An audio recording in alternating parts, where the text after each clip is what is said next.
முசிறி பகுதியிலலாம் ஐயா பாரிவேந்தரெல்லாம் முழுமையாக எதிர்த்தாங்க. நீங்க எதையுமே என்ன பண்ணல அப்படின்னா எங்களுக்கு செய்யல அப்படின்னு போற இடம் அனைத்திலையும் என்ன இருந்துச்சு அப்படின்னா திமுகவை சேர்ந்தவர்களுக்கும் பிஜேபியை சேர்ந்த ஐயா பாரிவேந்தருக்கும் முழுமையா எதிர்ப்பு இருந்தது. ஆனா நமக்கு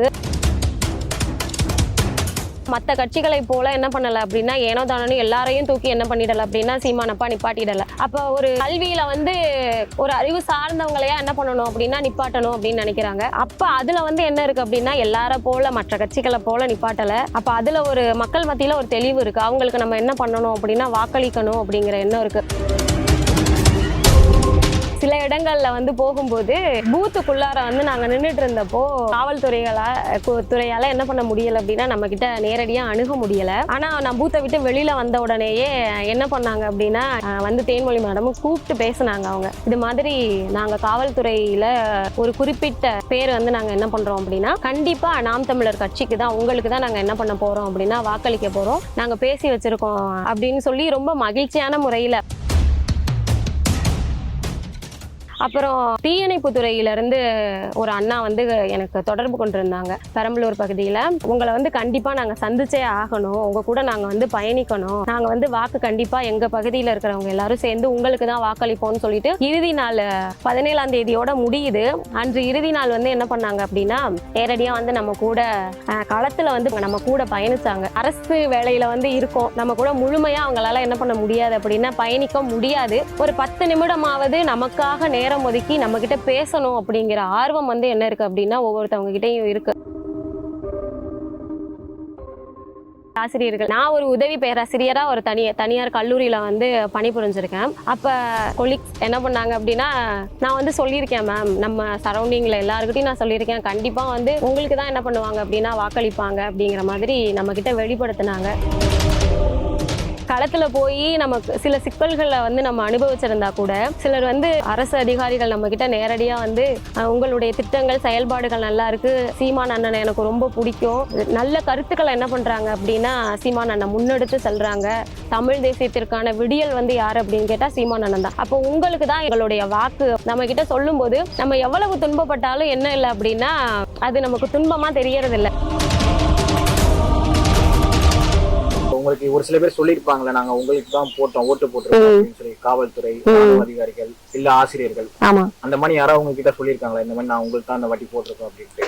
சில இடங்கள்ல போகும்போது பூத்துக்குள்ளார நாங்க நின்றுட்டு இருந்தப்போ சில பேரால அதாவது துறையால என்ன பண்ண முடியல அப்படின்னா நம்ம கிட்ட நேரடியா அணுக முடியல. ஆனா நான் பூத்தை விட்டு வெளியில வந்த உடனேயே என்ன பண்ணாங்க அப்படின்னா தேன்மொழி மேடமும் கூப்பிட்டு பேசினாங்க. அவங்க இது மாதிரி நாங்க காவல்துறையில ஒரு குறிப்பிட்ட பேர் நாங்க என்ன பண்றோம் அப்படின்னா கண்டிப்பா நாம் தமிழர் கட்சிக்கு தான் உங்களுக்கு தான் நாங்க என்ன பண்ண போறோம் அப்படின்னா வாக்களிக்க போறோம், நாங்க பேசி வச்சிருக்கோம் அப்படின்னு சொல்லி ரொம்ப மகிழ்ச்சியான முறையில களத்துல போய் நமக்கு சில சிக்கல்களை நம்ம அனுபவிச்சிருந்தா கூட சிலர் அரசு அதிகாரிகள் நம்ம கிட்ட நேரடியா உங்களுடைய திட்டங்கள் செயல்பாடுகள் நல்லா இருக்கு, சீமான் அண்ணனை எனக்கு ரொம்ப பிடிக்கும், நல்ல கருத்துக்களை என்ன பண்றாங்க அப்படின்னா சீமான் அண்ணன் முன்னெடுத்து செல்றாங்க, தமிழ் தேசியத்திற்கான விடியல் யாரு அப்படின்னு கேட்டா சீமான் அண்ணன் தான், அப்போ உங்களுக்கு தான் என்ன அப்படின்னா எங்களுடைய வாக்கு அப்படின்னு என்ன பண்றாங்க அப்படின்னா நம்ம கிட்ட சொல்லும் போது நம்ம எவ்வளவு துன்பப்பட்டாலும் என்ன இல்லை அப்படின்னா அது நமக்கு துன்பமா தெரியறது இல்லை. அப்புறம் தீயணைப்பு துறையிலிருந்து ஒரு அண்ணா எனக்கு தொடர்பு கொண்டிருந்தாங்க. பெரம்பலூர் பகுதியில உங்களை கண்டிப்பா நாங்க சந்திச்சே ஆகணும், உங்க கூட நாங்க பயணிக்கணும், நாங்க வாக்கு கண்டிப்பா எங்க பகுதியில இருக்கிறவங்க எல்லாரும் சேர்ந்து உங்களுக்கு தான் வாக்களிப்போம்னு சொல்லிட்டு இறுதி நாள் 17ஆம் தேதியோட முடியுது. அன்று இறுதி நாள் என்ன பண்ணாங்க அப்படின்னா நேரடியா நம்ம கூட களத்துல பெரம்பலூர்ல அவங்க நம்ம கூட பயணிச்சாங்க. இது மாதிரி உங்களுக்கு தான் வாக்கு அப்படின்னு ஒரு 10 நிமிஷம் இருந்துட்டு எப்படி அப்படின்னா நம்ம அரசு வேலையில இருக்கோம், நம்ம கூட முழுமையா அவங்களால என்ன பண்ண முடியாது அப்படின்னா பயணிக்க முடியாது. ஒரு 10 நிமிடமாவது நமக்காக நேரம் ஒதுக்கி நம்ம கிட்ட பேசணும் அப்படிங்கிற ஆர்வம் என்ன இருக்கு அப்படின்னா ஒவ்வொருத்தவங்க கிட்டையும் இருக்கு. அதை தாண்டி இப்ப நீங்க சொன்ன மாதிரி ஆசிரியர்கள் எப்படி அப்படின்னா இப்ப நான் ஒரு உதவி பேராசிரியரா ஒரு தனியார் கல்லூரியில பணிபுரிஞ்சிருக்கேன். அப்ப இது சம்பந்தமா இந்த தொடர்புல இருக்கிற என்னை சேர்ந்த நமது உறவுகளை அதாவது எப்படி அப்படின்னா ஃப்ரெண்ட் சர்க்கிள் மாதிரி அவங்க என்ன பண்றாங்க அப்படின்னா கடத்துறாங்க ஒவ்வொருத்தவங்க கிட்டையும். நம்ம உறவு, அதாவது நம்ம கூட வேலை பார்த்தாங்க, ஒரு ஆசிரியரா இருக்காங்க, அவங்களுக்கு நம்ம என்ன பண்ணணும் அப்படின்னா ஒரு உதவி பேராசிரியரா இருக்காங்க, நம்ம வந்து நிப்பாட்டுறாங்க அப்படின்னா மற்ற கட்சிகளை போல என்ன பண்ணல அப்படின்னா ஏனோ தானோ எல்லாரையும் தூக்கி என்ன பண்ணிடல அப்படின்னா சீமானப்பா நிப்பாட்டிடல. அப்ப ஒரு கல்வியில வந்து ஒரு அறிவு சார்ந்தவங்களையா என்ன பண்ணணும் அப்படின்னா நிப்பாட்டணும் அப்படின்னு நினைக்கிறாங்க. அப்ப அதுல வந்து என்ன இருக்கு அப்படின்னா எல்லார போல மற்ற கட்சிகளை போல நிப்பாட்டல. அப்ப அதுல ஒரு மக்கள் மத்தியில ஒரு தெளிவு இருக்கு. அவங்களுக்கு நம்ம என்ன பண்ணணும் அப்படின்னா வாக்களிக்கணும் அப்படிங்கிற எண்ணம் இருக்கு. என்னுடைய உறவுகளே வந்து என்ன பண்ணாங்க அப்படின்னா, அதாவது கொலீக்ஸ் என்ன பண்ணாங்க அப்படின்னா, நான் வந்து சொல்லியிருக்கேன் மேம், நம்ம சரௌண்டிங்ல எல்லாருக்கிட்டையும் நான் சொல்லியிருக்கேன், கண்டிப்பா வந்து உங்களுக்கு தான் என்ன பண்ணுவாங்க அப்படின்னா வாக்களிப்பாங்க அப்படிங்கிற மாதிரி நம்ம கிட்ட வெளிப்படுத்தினாங்க. இது எல்லாத்தையும் தாண்டி ஒரு சில இடத்துல வந்து அனுமதிக்கிறதுக்கு கூட என்ன பண்ணுவாங்க அப்படின்னா மறுப்பாங்க. அதாவது ஒரு சில கிராமங்கள்ல என்ன பண்றாங்க அப்படின்னா, நம்ம தேர்தலுக்காக பரப்புரை போயிருந்தப்போ இந்த லால்குடியிலேயே வந்து ஒரு பகுதி ஆனந்திமேடு அப்படின்னு சொல்லிட்டு ஒரு பகுதியில என்ன பண்ணாங்க அப்படின்னா நம்மள அனுமதிக்கல உள்ளார. கிராமம் ஒரு சின்ன கிராமம் தான், அதுக்குள்ளார நம்மள வந்து என்ன பண்ணல அப்படின்னா அனுமதிக்கல. ஆனா அதற்காக வந்து நம்ம கிட்ட ரொம்ப ரிக்வஸ்டா ரொம்ப பொலைட்டா என்ன பண்ணாங்க அப்படின்னா மற்ற கட்சிகளை போல முசிறி பகுதியிலெல்லாம் என்ன பண்ணாங்க அப்படின்னா ஐயா பாரிவேந்தரெல்லாம் முழுமையாக எதிர்த்தாங்க. நீங்க எதையுமே என்ன பண்ணல அப்படின்னா எங்களுக்கு செய்யல அப்படின்னு போற இடம் அனைத்துலயும் என்ன இருந்துச்சு அப்படின்னா திமுகவை சேர்ந்தவர்களுக்கும் ஐயா பாரிவேந்தர், பிஜேபியை சேர்ந்த ஐயா பாரிவேந்தருக்கும் முழுமையா எதிர்ப்பு இருந்தது. ஆனா நமக்கு எதற்காக அந்த வார்த்தையை வந்து சொல்றாங்க அப்படிங்கறத கூட ரொம்ப பொலைட்டா வந்து நம்ம கிட்ட எடுத்து வைக்கிறாங்க. என்கிட்ட வந்து தனிப்பட்ட முறையில அந்த ஊரை சேர்ந்தவர் வந்து என்ன பண்ணாங்க அப்படின்னா பேசினாங்க, எங்களுக்காக எதுக்கா இருந்தாலும் என்ன பண்றீங்க அப்படின்னா இந்த பகுதியில தான் என்ன பண்ணாங்க மணல் கொள்ளை அடித்தாங்க. ஒரு பையன் வந்து என்ன ஆகிட்டான் அப்படின்னா மணல்ல சிக்கி தண்ணீர் வந்தப்போ இறந்து போயிட்டான். எங்களுக்காக வந்து குரல் கொடுத்தது யாரு அப்படின்னு கேட்டா நீங்க தான், நாம் தமிழர் கட்சி உறவுகள் தான் வந்து அந்த இடத்துல அன்னைக்கு வந்து போராட்டம் நடத்தினாங்க. ஆனா நாங்க முழுமையாக நிறைய வருடங்களாக நாங்க வந்து வாக்கு வந்து செலுத்துறதில்ல, எல்லாமே உறவா இருக்கோம், உங்களை மட்டும் உள்ளார விட்டோம் அப்படின்னா அது பிரச்சனையாகும், எங்க உறவுக்குள்ளாரையே வந்து பிரச்சனையாகும், அதனால வந்து தவறாக நீங்க கருத வேண்டாம், கண்டிப்பா வந்து வாக்களிக்கிறதுக்காக உங்க மேல வந்து எப்போதும் வந்து நம்பிக்கை இருக்கு, எங்களுக்கு ஏதாவது பிரச்சனை அப்படின்னா உங்கள்கிட்ட தான் வந்து நாங்க அணுகுவோம், இதுக்கு மட்டும் எங்களை வந்து தவறாக நினைச்சுக்காதீங்கன்னு ரொம்ப வருத்தம் தெரிவிச்சாங்க. அது மற்ற அரசியல் கட்சிகளிடம் என்ன பண்ண முடியாது அப்படின்னா இது போல வந்து ஒரு ரிக்வஸ்டா ஒரு வருத்தம் தெரிவிக்கணுங்கிற அவசியம் வந்து இல்லை. ஆனா நம்ம கிட்ட அது மாதிரி என்ன பண்ணாங்க அப்படின்னா வருத்தம் தெரிவிச்சாங்க. அதையும் வந்து என்ன சொல்லணும் அப்படின்னா ஒரு மகிழ்ச்சியான முறையில தான் மற்றவங்க எல்லாத்தையும் நம்ம இடர்பாடுகள் அப்படிங்கிறத தாண்டி நம்ம கிட்ட வந்து அந்த மாதிரி சொல்றாங்க அப்படிங்கிறப்ப அது ஒரு மகிழ்ச்சியா தான் இருந்தது. பொதுவா நாம் தமிழ் கட்சி மேல வந்து தேர்தல் நேரத்துல வந்து பாஜக பிடின்னு சொல்லி ஏதாவது அவதூறு பரப்புவாங்க, அந்த மாதிரி உங்க மேல ஏதாவது அவதூறு பரப்புனாங்களா திமுக காரங்க இல்ல மற்ற கட்சிக்காரங்க ஏதாவது? இல்ல, இப்போ அதுல வந்து ஒரு தெளிவு இருக்கு. என்ன அப்படின்னா பிஜேபியை சேர்ந்தவர்கள் தான் முழுமையாக வந்து நம்மளுடைய சின்ன முடக்கிறதுல என்ன இருந்தாங்க அப்படின்னா முழுமையா காரணமாக இருந்தாங்க. அப்ப அதுலயே வந்து மக்களுக்கும் மற்ற கட்சிகளுக்கும் என்ன இருந்துச்சு அப்படின்னா ஒரு கிளாரிட்டி வந்துருச்சு. ஏன்னா நம்ம பிஜேபியோட பி டீம் அப்படின்னு நம்மளால சொல்ல முடியாது. ஏன் பி டீமா இருந்திருந்தோம் அப்படின்னா இப்போ கூட்டணிக்காக போய் சேர்ந்தவங்களுக்கு எல்லாத்துக்குமே என்ன பண்ணாங்க அப்படின்னா சின்னத்தை ஒதுக்கிட்டாங்க, யாருடைய சின்னத்தையும் என்ன பண்ணல அப்படின்னா முடக்கல. ஆனா யாருடைய கூட்டணிக்கும் செல்லாம தனிப்பட்ட முறையில செயல்பட்ட நம்மளுடைய சின்னத்தை மட்டும் என்ன பண்ணாங்க அப்படின்னா இவங்க முடக்குனாங்க.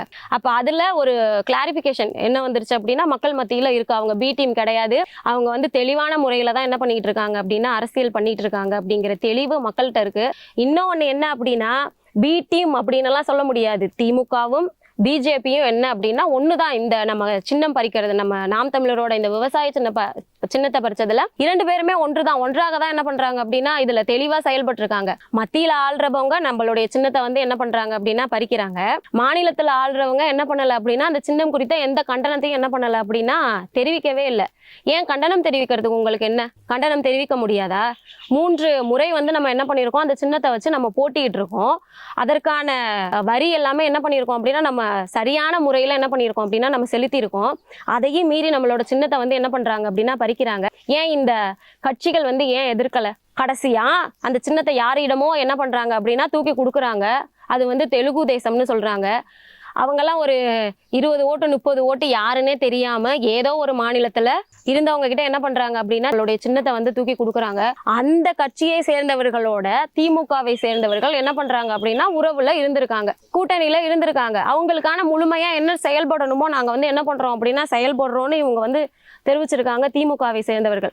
அப்ப பிஜேபியும் திமுகவும் என்ன பண்றாங்க அப்படின்னா தெளிவான முறையில இருக்காங்களா? அப்ப யாரு பி டீம்? நம்ம நாம் தமிழரா பி டீம்? அப்ப மக்கள் கிட்ட வந்து இவங்க வேணும்னு அவதூறு பரப்புறதுக்காக கூட என்ன பண்ண முடியல அப்படின்னா இந்த முறை நம்மள வந்து பி டீம் அப்படின்னு என்ன பண்ண முடியல அப்படின்னா சொல்ல முடியல அவங்களால. நாளைக்கு நாம் தமிழர் கட்சி அங்கீகரிக்கப்பட்ட கட்சியா மாறிடுச்சுன்னா உங்களுக்கு விவசாய சின்னம் வேணுமா இல்ல மைக் சின்னம் வேணுமா? உங்களோட விருப்பம் தான், தலைமை முடிவு பண்றதுதான். உங்களுக்கு எந்த சின்ன விருப்பமா இருக்கும்? இப்ப இந்த தேர்தல்ல வந்து நமக்கு என்ன பண்ணாங்க அப்படின்னா மைக் சின்னம் கொடுத்தாங்க. மைக் சின்னம் வந்து எதுலயும் வந்து ஒரு குறைஞ்ச சின்னம் கிடையாது. மற்றவர்களுக்கு எதேதோ வந்து சின்னம் எல்லாம் கொடுத்துருந்தாங்க. அந்த பெரம்பலூர்ல சின்னம் பார்க்கும்போது ஏதேதோ வித்தியாசமான சின்னங்கள்லாம் நிறைய இருந்தது.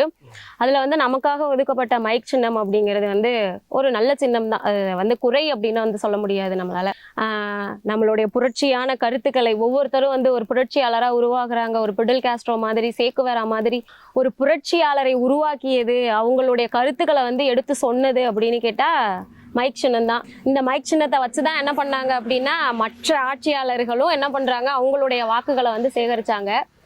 இருந்தாலும் நம்ம அங்கீகரிக்கப்பட்டோம் அப்படின்னா நம்ம விவசாய சின்னத்தை வந்து தேர்ந்தெடுக்கிறது ஒரு நல்ல விதமா இருக்கும் அப்படிங்கிறது என்னுடைய கருத்து. ஏன் அப்படின்னா நம்மளுடைய சிந்தனை என்ன, நம்மளுடைய செயல்பாடு என்ன, நம்மளுடைய கட்சியோட கொள்கைகள் என்ன, இந்த கொள்கைகளோடயே சேர்ந்து போறது, சேர்ந்து பயணிக்கிறது எந்த சின்னமா இருக்கு அப்படின்னு கேட்டா விவசாய சின்னமா இருக்கு. அப்போ விவசாய சின்னம் அப்படிங்கிறது நமக்கு கிடைச்சிச்சு அப்படின்னா ஒவ்வொருத்தவங்க கிட்டயும் இந்த விவசாய சின்னத்தை கொண்டு போய் சேர்க்கறதுக்கு எவ்வளவு துன்பப்பட்டிருப்போம் நம்ம நாம் தமிழர் உறவுகள். அந்த அதாவது நாம் தமிழர் அப்படின்னாலே விவசாய சின்னம் தான் அப்படிங்கிறது என்ன அப்படின்னா மக்கள் மத்தியில ஒரு தெரிஞ்ச ஒரு சின்னம், நம்ம கொள்கையோட ஒரு ஒன்றின சின்னம். அப்படிங்கிறப்போ விவசாய சின்னம் நமக்கு கிடைச்சிச்சு அப்படின்னா அது ஒரு மகிழ்ச்சிக்குரிய ஒரு விடயம் தான்.